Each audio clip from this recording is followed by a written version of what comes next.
BRS party మా నాయకుడు గౌరవ ముఖ్యమంత్రి రేవంత్ రెడ్డి గారి పైన ఒక దుష్ప్రచారాన్ని చేస్తున్నటువంటి సందర్భం, అనేక కుట్రలు కుతంత్రాలు జరుపుతున్నటువంటి సందర్భాలు ఇప్పటికే అనేక మార్లు మేము తిప్పుకొట్టడం కానీ ప్రజలను చైతన్యం దృష్టి కానీ చేయడం జరిగిన సందర్భాన్ని ఒకసారి గుర్తు చేస్తూ, నిన్నటి రోజు గౌరవ ముఖ్యమంత్రి శ్రీ రేవంత్ రెడ్డి గారు మా టీంకు నాయకుడు, మా సభా నాయకుడు, అలాంటి గౌరవ ముఖ్యమంత్రి రేవంత్ రెడ్డి గారి పైన వచ్చినటువంటి వ్యక్తిగత ఆరోపణల పైన అందుబాటులో ఉన్నటువంటి శాసనసభ్యులు సిఎల్పి మీడియా వేదిక ద్వారా వారి యొక్క అభిప్రాయాన్ని, వారి ఆలోచన విధానాన్ని, ఈ రాష్ట్రాన్ని అన్ని రంగాల్లో అభివృద్ధి పథంలోకి తీసుకొని పోతున్నటువంటి ముఖ్యమంత్రి రేవంత్ రెడ్డి గారి పైన వ్యక్తిగత విమర్శలు చేయడాన్ని మేము సహించమనేటువంటి మాటను, అది చిన్నారెడ్డి గారు కావచ్చు, రాజగోపాల్ రెడ్డి గారు కావచ్చు, కొండా సురేఖ గారు మంత్రిగా ఉన్నటువంటి వాళ్ళ కూతురు సుష్మిత పటేల్ వ్యక్తిగతంగా రేవంత్ రెడ్డి గారితో పాటు వారి బ్రదర్స్ పై చేసినటువంటి అంశం పైన మాట్లాడినటువంటి సందర్భం, అందుబాటులో ఉన్నటువంటి శాసనసభ్యులు వచ్చి మాట్లాడిన తీరు. కానీ బీఆర్ఎస్ పార్టీ జరుపుతున్న దుష్ప్రచారం బలహీన ప్రదర్శన అనే మాట మాట్లాడుతూ, 17 మందే ఉన్నారనే మాట మాట్లాడుతూ, ఈరోజు కేటీఆర్ గారు కానీ కేసీఆర్ గారు కానీ రేవంత్ రెడ్డి గారిని చూసి ఉలికి పడుతున్నారు, భయపడుతున్న తీరు కనిపిస్తా ఉంది. ఈరోజు మా టీం 66 మంది, 66 మెంబర్స్ మేము. మా టీం నాయకుడు రేవంత్ రెడ్డి గారు, మా టీం నాయకుడు రాహుల్ గాంధీ గారు, మా టీం కాంగ్రెస్ టీం 66 మందిని కలిసి సభా నాయకుడిగా ఈరోజు గౌరవ ముఖ్యమంత్రి రేవంత్ రెడ్డి గారిని ఎంపిక చేసుకునే క్రమంలో ముందుకు పోతున్నటువంటి తీరుతెన్నుల్లో జరుగుతున్నటువంటి కుట్ర కోణంలో భాగంగానే ఇలాంటి అంశాలు వస్తున్నటువంటి పరిస్థితి చెప్పేటువంటి ప్రయత్నం చేసే సందర్భంలో వారికి పెట్టుకున్నటువంటి సొంత డబ్బా, సొంత పత్రికలో ఇష్టానుసారంగా మాట్లాడేటువంటి మాట బలహీన ప్రదర్శన మీది. 10 ఏళ్ళు రాష్ట్రాన్ని దాచుకొని 10 ఏళ్ల తర్వాత ప్రజలు మిమ్మల్ని పక్కన పెట్టిన తర్వాత ప్రతి ఎన్నికల్లో మీ బలహీన ప్రదర్శన 0. లోకసభలో మీ తీర్థనులు చూసి సర్పంచ్ ఎన్నికల్లో, మున్సిపల్ ఎన్నికల్లో మీకు ఇచ్చిన స్థానాన్ని గుర్తు చేసుకోమంటున్నాం. ఈరోజు ప్రతి నిత్యం 18 గంటలు కష్టపడుతూ ముఖ్యమంత్రి రేవంత్ రెడ్డి గారు అప్పుల రాష్ట్రంగా మారినటువంటి రాష్ట్రాన్ని మళ్ళీ అభివృద్ధి పథంలో తీసుకుని పోయేటువంటి ప్రయత్నం చేస్తున్నటువంటి తరుణంలో ఓర్వలేకనే ఈరోజు ప్రతిపక్షాలకు సంబంధించినటువంటి వారి కుట్రలు, వారి కుతంత్రాలు వస్తున్నటువంటి తీరుతెన్నులు తప్ప మరొకటి కాదన్నమాట సందర్భం చెప్తూ, ఈరోజు మాకు ఆల్ ఇండియా కాంగ్రెస్ కమిటీ అధ్యక్షులుగా మల్లికార్జున్ ఖార్గే, ప్రదేశ్ కాంగ్రెస్ కమిటీ అధ్యక్షులుగా మహేష్ కుమార్ గౌడ్ గారు, ఈ పార్టీతోని గౌరవ ముఖ్యమంత్రి రేవంత్ రెడ్డి గారు మంత్రివర్గ సభ్యులు సమన్వయపరుచుకుంటూ రాష్ట్రాన్ని ముందుకు తీసుకుపోతున్నటువంటి తీరును రాష్ట్ర ప్రజలందరూ కూడా గమనిస్తున్నటువంటి వేళ ఈరోజు ఒకరిద్దరు విమర్శలు వ్యక్తిగతంగా చేస్తే దాన్ని తప్పొట్టే విధంగా మేము ప్రయత్నం చేస్తున్నటువంటి సందర్భంలో నిన్నటి రోజు మా గౌరవ శాసనసభ్యులు మాట్లాడినటువంటి సందర్భం, ఈ రోజు కూడా మీ విప్లవం మా శాసనసభ్యులను కూడా మా నాయకుడు రేవంత్ రెడ్డి పైన వ్యక్తిగతమైనటువంటి దూషణలకు దిగుతున్న క్రమంలో వాటిని తప్పుపట్టేటువంటి ఆ మాటలను ఖండించేటువంటి సందర్భంలో కూడా మాట్లాడే పరిస్థితి ఈరోజు మేమందరం కూడా మా నాయకుడు, మా టీంకు నాయకుడు రేవంత్ రెడ్డి అనేటువంటి మాటలు, ఈరోజు చిన్నారెడ్డి గారు మాట్లాడిన మాటలు చూస్తుంటే వారి ప్రణాళిక సంఘం ఉపాధ్యక్షుడిగా ఉన్నారు, గతంలో క్రమశిక్షణ సంఘానికి చైర్మన్ గా ఉన్నారు. కానీ ఒక నియోజకవర్గంలో ఒక శాసనసభ్యుడి పైన ఆయన మాట్లాడినటువంటి మాటలు తప్పడుతూ క్రమశిక్షణ సంఘానికి ఇప్పటికీ అక్కడ ఎమ్మెల్యే గారు కానీ ప్రభుత్వంలో పెద్దలు కానీ క్రమశిక్షణ సంఘానికి ఇచ్చినటువంటి అవకాశం, ఈరోజు వాడు మంత్రివర్గ సమావేశంలో కూడా పాల్గొనేటువంటి సందర్భం చిన్నారెడ్డి గారు వెసులుబాటు కలిగింది. శాసనసభ్యుల్ని బలోపేతం చేసే క్రమంలో ముఖ్యమంత్రి రేవంత్ రెడ్డి గారు తీసుకున్న నిర్ణయంలో భాగంగా ఈ ప్రభుత్వం నడిచేటువంటి క్రమంలో ప్రభుత్వంలో ఉన్నటువంటి శాసనసభ్యులను బలోపేతం చేసేటువంటి బాధ్యత ఈరోజు ముఖ్యమంత్రి తీసుకునేటువంటి క్రమంలో ఈరోజు పరకాల్లో కూడా రేవూరు ప్రకాష్ రెడ్డి గారికి అక్కడ ఉన్నటువంటి శాసనసభ్యుడిగా చేస్తున్నటువంటి కార్యక్రమాలకు ముచ్చటపడి మెచ్చి మళ్ళీ వచ్చే ఎన్నికల్లో కూడా రేవూరు ప్రకాష్ రెడ్డి గారు గెలుస్తారని చెప్పిన మాట, వారే ఎమ్మెల్యేగా ఉంటుందని చెప్పిన మాటని ఈరోజు ప్రోత్సాహంగా తీసుకోవాలి తప్ప దాన్ని కాంగ్రెస్ పార్టీ కుటుంబంలో సభ్యులను వాళ్ళు మళ్ళీ మా ప్రభుత్వం రావాలి అనేటువంటి కోణంలో ఓ ప్రోత్సాహంగా ముఖ్యమంత్రి రేవంత్ రెడ్డి గారి మాటలు కూడా ఈరోజు జీర్ణించుకోలేక తెల్లవారు ప్రైవేట్ ప్రోగ్రాంలో వెళ్లి రేవంత్ రెడ్డి గారిని వ్యక్తిగతంగా దూషణలు చేయడం, ఆ మాటలు మళ్ళీ మాట్లాడడం కూడా సభ్యత అనిపిస్తలేదు. రేవంత్ రెడ్డి గారి సోదరుల పైన కూడా సభ్యత లేకుండా మాట్లాడేటువంటి మాటలు, ఏ మాటలు సుష్మిత మాట్లాడిన మాటలు అంటున్నాం. ఓ రకంగా సుష్మితకు అసలు కాంగ్రెస్ పార్టీ సభ్యత లేదంటున్నప్పుడు మంత్రివర్గం శాసన సభ్యురాలు ఉన్నటువంటి సురేఖ గారైనా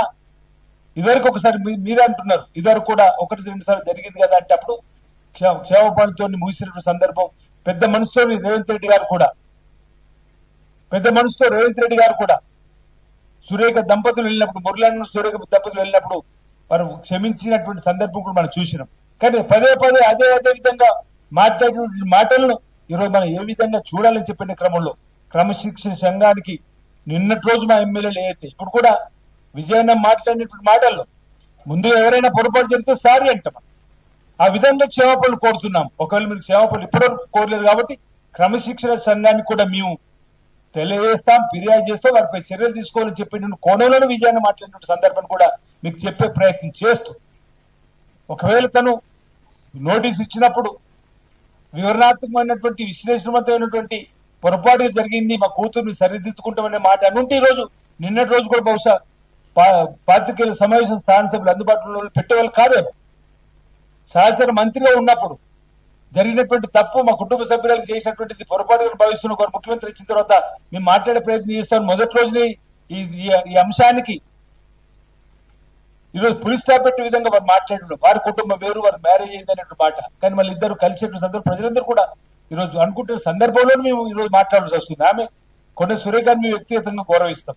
కానీ ఈరోజు ఆ కుటుంబం నుంచెల్లే వచ్చినప్పుడు సురేఖ గారు ఎందుకు తప్పు అనలేకపోతుంది, ఇది ఈ విధంగా మాట్లాడాల్సిన మాటలు కాదనేటువంటిది అనే దానిపైనే ఈరోజు చర్చ జరుగుతుంది. ఈ అంశంలో రాష్ట్ర వ్యాప్తంగా కూడా కాంగ్రెస్ లో కూడా అంతర్గతంగా కూడా ఈ అంశాలు చర్చ జరుగుతున్నాయి కాబట్టి క్రమశిక్షణ సంఘానికి సంబంధించి చర్యలు తీసుకోవాలని చెప్పండి. ఈరోజు చిన్నారెడ్డి గారు మాట్లాడినటువంటి మాటలపైన కానీ సురేఖ కూతురు గారు మాట్లాడిన మాటలపైన తప్పనిసరిగా, ఎందుకంటే ఒక టీం వర్క్ గా పనిచేస్తూ ముందుకు పోతున్నప్పుడు అటువైపు ప్రతిపక్షాలు బీఆర్ఎస్ బీజేపీ రెండు ఇంత పేద ప్రజల కండగా నిలబెట్టేటువంటి కార్యక్రమాలు అమలు చేస్తూ ముందుకు చేస్తున్న దృష్పాసన ఓవైపు ఉంటే ఈరోజు మీరు మంత్రివర్గంలో ఉండి మీ కుటుంబం నుంచి ఈ విధంగా మాట్లాడినప్పుడు వాటిని తప్పుపట్టవలసి పోయి తప్పుపట్టకపోవడం వల్లనే మీ అందరూ కూడా ఈరోజు గొంతెత్తవలసి వస్తుంది. ఈ సభా నాయకుడుగా మాకు ఏదైతే రేవంత్ రెడ్డి గారు చేస్తున్నటువంటి కార్యక్రమాలకు అండగా నిలబెట్టేటువంటి కార్యక్రమం చేపట్టే సందర్భం జరుగుతున్నమాట సందర్భాన్ని చెప్పేటువంటి ప్రయత్నం చేస్తూ రాబో రోజుల్లో కూడా తప్పనిసరిగా ఈ రాష్ట్ర ప్రజానికానికి ఆ రోజు ఎన్నికలకు ముందు ఏవైతే ఇచ్చినటువంటి హామీ అమలు కోసం ముఖ్యమంత్రి రేవంత్ రెడ్డి గారు చాలా సందర్భం తల తాకట్టు పెట్టాయని ఈరోజు మనం ప్రజలకు అండగా నిలబడేటువంటి ప్రయత్నం చేస్తున్న సందర్భం మళ్లీ ఎన్నికల్లో కాంగ్రెస్ పార్టీని తిరిగి అధికారం తీసుకురావడం ధ్యేయంగా పనిచేస్తున్న మాట వారు చేస్తున్నటువంటి ప్రయత్నంలో ప్రతి సగటు కాంగ్రెస్ పార్టీ కార్యకర్త కూడా ఉత్సాహంగా పనిచేస్తున్న సందర్భం నీరుగార్చే ప్రయత్నం దయచేసి ఎవరు చేసినా మంచిది కాదని వాటి సందర్భంగా చెబుతూ వారిపైన తప్పనిసరిగా కఠినమైన చర్యలు కాంగ్రెస్ పార్టీ తీసుకుంటుందని చెప్పని మేము భావిస్తా ఉన్నాం. ఎవరికి వారే ఇష్టానుసారంగా మాట్లాడేటువంటి మాటలు పద్ధతి కాదని చెప్పేటువంటి ప్రయత్నం చేస్తూ మీ అందరం కూడా గౌరవ ముఖ్యమంత్రి రేవంత్ రెడ్డి గారికి అండగా ఉంటాం. నిన్న జరిగింది వాళ్ళ పత్రికలు రాసినప్పుడు ఏం సిఎల్పి మీటింగ్ కాదు, నిన్న జరిగింది. అందుబాటులో ఉన్నటువంటి వాళ్ళకి నిన్న వారి అభిప్రాయాలను మా నాయకుడి పైన ఈ విధంగా వ్యక్తిగతమైన దూషణ చేస్తారు, ఖబర్దార్ జాగ్రత్త, ఈ విధంగా మాట్లాడితే బాగుందని చెప్పినటువంటి భావన వ్యక్తం చేసే ప్రయత్నాలుగా చూడాలి తప్ప ఈరోజు చేతిలో పత్రిక ఉంది కదా, చేతిలో టీవీ డబ్బా ఉంది కదా అని చెప్పి ఇష్టానుసారంగా ఈ ప్రభుత్వ పైన నిందారోపణ చేయడం, దుష్ప్రచారం చేయడం, బట్టగాల్చి మీదేసేటువంటి కార్యక్రమం చేయడం సబబు కాదు. బీఆర్ఎస్ పార్టీకి సంబంధించి నిజంగా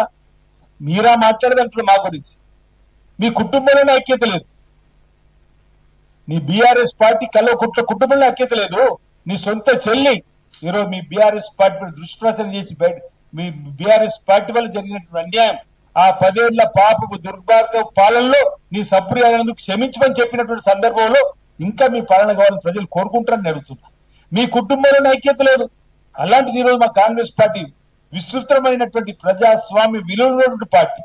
మా దగ్గర అభిప్రాయ భేదాలు ఉన్న భిన్నాభిప్రాయాల లక్ష్యం ఒకటే. ఆ రోజు కేసీఆర్ దించాలనుకున్నాం. అందరం కలిసి సీనియర్ నాయకులు అందరూ కూడా పీస్ అధ్యక్షుడు రేవంత్ రెడ్డి గారి నాయకత్వంలో కేసీఆర్ అనేటువంటి రాక్షస పాలన దించి ఈరోజు ప్రజా పాలన, ప్రజా రంజక పాలన తీసుకొని వచ్చింది రేవంత్ రెడ్డి గారి పీస్ అధ్యక్షుడు అయ్యాంలో కాదా? రాహుల్ గాంధీ గారి నాయకత్వంలో, Mallikarjun Kharge all India Congress committee అధ్యక్షుడి నాయకత్వంలో కాదా అని అడుగుతా ఉన్నాం.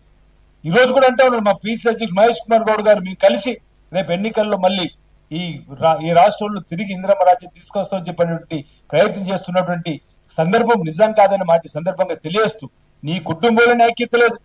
ఓవైపు బామ్మది ఓవైపు, ఈరోజు సొంత చెల్లెతో కొత్త దుకాణం పెట్టుకున్నట్టు సందర్భం, ఈరోజు తిట్టకుండా దానికి ముందు సమానం చెప్పండి.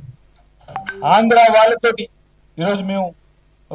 ఇంత సొమ్మును మీరు పార్టీ విరాళాన్ని తీసుకున్నటువంటి అంశాన్ని కూడా చెప్పే ప్రయత్నం చేసి, దానిపైన చెప్పే ప్రయత్నం చేసి ఉండాలనేటువంటి మాట కూడా ఈరోజు బీఆర్ఎస్ చెప్పే ప్రయత్నం చేస్తూ, ప్రధానంగా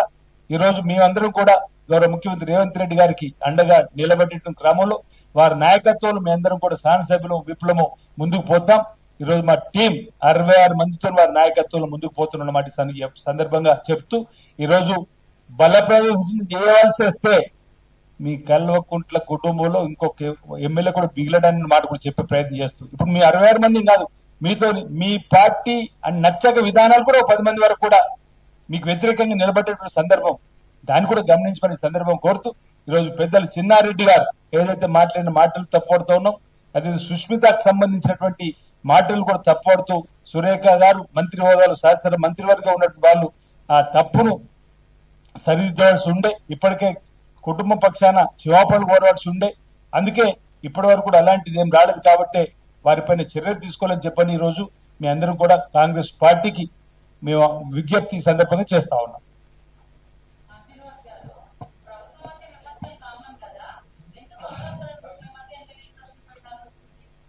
లేదు, అప్పుడు ప్రజా జీవితంలో ముందుకు పోతున్నటువంటి గౌరవ ముఖ్యమంత్రి రేవంత్ రెడ్డి గారి పైన, వారి బ్రదర్స్ పైన, ఈ ప్రభుత్వం పైన వ్యక్తిగతమైన విమర్శలు చేసినప్పుడు మా నాయకుడి పైన వచ్చినటువంటి విమర్శలు కూడా మేము మా అభిప్రాయాన్ని మేము గంటగా నిలబడుతున్న పద్ధతిగా తప్పు వెంటనే క్షమాపణ చెప్పండి, లేదంటే వారిపై క్రమశిక్షణ చర్యలు తీసుకోమని మా పార్టీ అధిష్టానానికి చెప్పుకున్నటువంటి హక్కు దాన్ని కోరేటువంటి ప్రయత్నం చేస్తున్నటువంటి సందర్భం తప్ప అదే చెప్పినాం. ఇప్పుడు మేము నేను మాట్లాడినప్పుడు చెన్నారెడ్డి గారి వ్యాఖ్యలు, రాజగోపాల్ రెడ్డి గారి వ్యాఖ్యలు, సుష్మిత వ్యాఖ్యలు, ఈ 3 అంశాలపైన కూడా మేము మాట్లాడడం జరిగింది. ఈ 3 అంశాలలో కూడా తప్పనిసరిగా క్రమశిక్షణ చర్యలు తీసుకోవాలని చెప్పే ప్రయత్నం చేస్తా ఉన్నాం.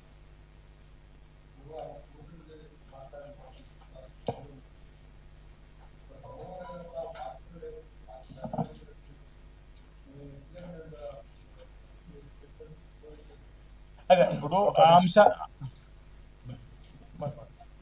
మీడియా మిత్రులకు నమస్కారం.